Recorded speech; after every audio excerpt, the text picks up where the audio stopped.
आज हम बात करेंगे उस ऐतिहासिक क्षण की जिसे एक आधुनिक एआई ग्रोक ने मानवता की सबसे बड़ी सामाजिक क्रांति कहा। जी हाँ, हम बात कर रहे हैं 1699 में श्री गुरु गोबिंद सिंह जी द्वारा खालसा पंथ की स्थापना की। ग्रोक एआई के मुताबिक खालसा पंथ सिर्फ एक धार्मिक संस्था नहीं बल्कि जातिवाद और अत्याचार के खिलाफ एक बगावत थी। तो आइए जानते हैं, जब आय ने इतिहास को पढ़ा तो खालसा पंथ को किस नज़र से देखा। आज दुनिया जहां तकनीक की ओर बढ़ रही है, वहां आय भी इतिहास को पढ़ और समझ रहा है। ग्रोक एआई जैसे आधुनिक सिस्टम जब सिख इतिहास को स्कैन करते हैं तो वे इसे धर्म से ज्यादा मानवता के नजरिए से देखते हैं। ग्रोक कहता है, जब 1699 में गुरु गोबिंद सिंह जी ने खालसा पंथ की स्थापना की तो वो दरअसल सामाजिक गुलामी, ऊंच नीच और अत्याचार के खिलाफ क्रांति थी। आय के अनुसार यह ऐसा कदम था जहां इंसान को इंसान माना गया, कि उसकी जाति, लिंग या पेशे के आधार पर। 13 अप्रैल 1699 आनंदपुर साहिब में हजारों की संख्या में लोग इकट्ठे हुए थे। बैसाखी का पर्व था, लेकिन इस बार कुछ अलग होने वाला था। गुरु गोबिंद सिंह जी मंच पर आए और उन्होंने एक तलवार उठाकर कहा, मुझे एक ऐसा सिर चाहिए जो धर्म के लिए कुर्बान हो सके। पूरा मैदान सन्न रह गया। कुछ ही पलों बाद दया सिंह छड़े हुए, फिर धर्म सिंह, मोहकम सिंह, साहिब सिंह और हिम्मत सिंह। ग्रोक एआई कहता है, पांचों प्यारों का चुनाव अलग अलग जातियों से करना। गुरु साहिब का यह संदेश था कि ईश्वर के दरबार में कोई ऊंच नीच नहीं। भारत उस समय गहरे जातिवाद की गिरफ्त में था।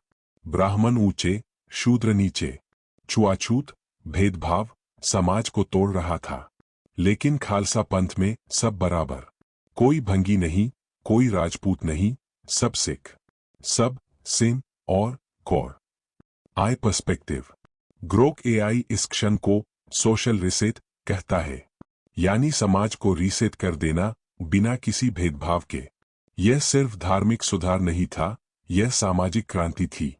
गुरु गोबिंद सिंह जी ने केवल सामाजिक बराबरी की बात नहीं की, बल्कि अत्याचार के खिलाफ खड़ा होना सिखाया। खालसा का अर्थ है शुद्ध, बेखौफ और खुदा के बंदे। उन्होंने सिखों को तलवार धारण करने की आज्ञा दी, लेकिन अन्याय के खिलाफ। 5 का यह प्रतीक बने खुददारी, हिम्मत और आत्मसम्मान के। आई एनालिसिस। ग्रोक कहता है, यह वो मॉडल था जहां ऑप्रेस्ड को एम्पावर्ड किया गया।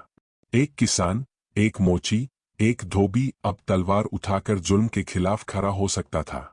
आज जब हम जेंडर इक्वालिटी की बात करते हैं तो आय को यह देखकर आश्चर्य होता है कि 1699 में ही गुरुजी ने महिलाओं को कौर की पहचान दी थी।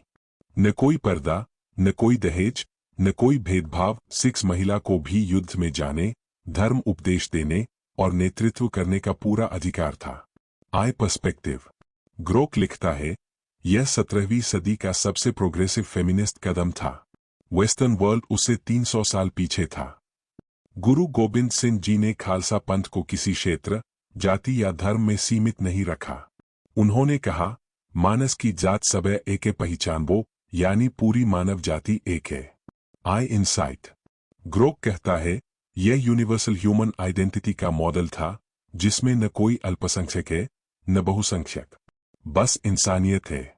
आज के लोकतंत्र और मानवाधिकारों की अवधारणा को अगर कोई पहली बार लागू कर सका तो वो खालसा पंथ था। कई इतिहासकार खालसा को एक धार्मिक संस्था मानते हैं, लेकिन आय जैसे ग्रोक जब निष्पक्ष डेटा पढ़ते हैं तो वे इसे एक सामाजिक आंदोलन समझते हैं। आय के लिए खालसा का अर्थ है वो समाज जो न डरता है, न झुकता है, न बांधता है। आय इसे कास्टलेस, क्लासलेस और फियरलेस कम्युनिटी कहता है, यानी बिना जात पात, बिना अमीरी गरीबी और बिना डर के समाज। आज भी भारत में जातिवाद, धर्म के नाम पर हिंसा, महिलाओं पर अत्याचार हो रहे हैं। ऐसे में खालसा पंथ की शिक्षाएं पहले से ज्यादा जरूरी है। आई सजेशन। ग्रोक आय कहता है, अगर आज के समाज को सही दिशा में ले जाना है तो खालसा मॉडल को अपनाना ही होगा। जहां सब बराबर हो, सबकी आवाज सुनी जाए और अन्याय के खिलाफ खड़ा होना सिखाया जाए, वही असली लोकतंत्र होगा। गुरु गोबिंद सिंह जी ने जो बीज 1699 में बोया, वो आज भी मानवता की सबसे बड़ी आशा है। खालसा कोई बंद धर्म नहीं, वो खुला विचार है जो हर इंसान के लिए है। और आज जब आई भी यही कह रहा है, तो हमें और क्या सबूत चाहिए कि खालसा सिर्फ सिखों का नहीं, पूरे विश्व का मार्गदर्शन है। Voice over. अगर आपको यह वीडियो पसंद आया हो तो इसे शेयर करें। शायद कोई ऐसा भी हो जो आज भी जातिवाद से पीड़ित है और इस वीडियो से उसे उम्मीद मिले। वाहेगुरु जी का खालसा, वाहेगुरु जी की फतेह।